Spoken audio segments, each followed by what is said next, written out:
माता पार्वती ने भगवान शिव को वर के रूप में क्यों चुना?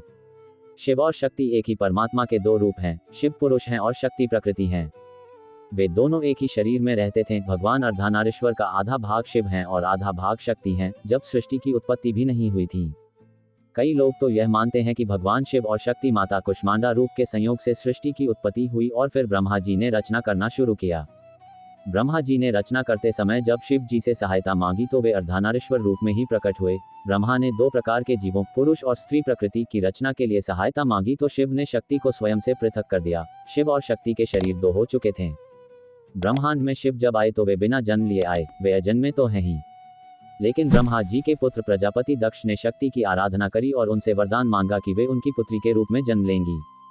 शक्ति माता ने दक्ष की पुत्री के रूप में जन्म लिया। उन्हें सती नाम मिला।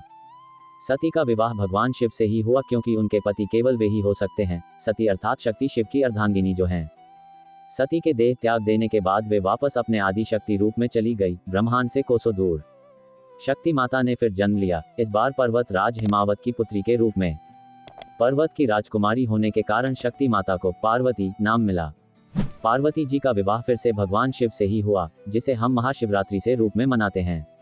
तो क्योंकि पार्वती जी अर्थात शक्ति माता शिव जी की अर्धांगिनी है, सृष्टि की उत्पत्ति से भी पहले शिव के साथ एक ही शरीर में रहती थी, तो ये स्वाभाविक है कि वे कितने भी जन्म ले, पति तो उनके स्वयं महादेव अर्थात भगवान शिव शंकर ही होंगे। चाहे वे सती हो या पार्वती, उनके पति शिव ही होंगे। शिव और शक्ति पहले एक ही थे।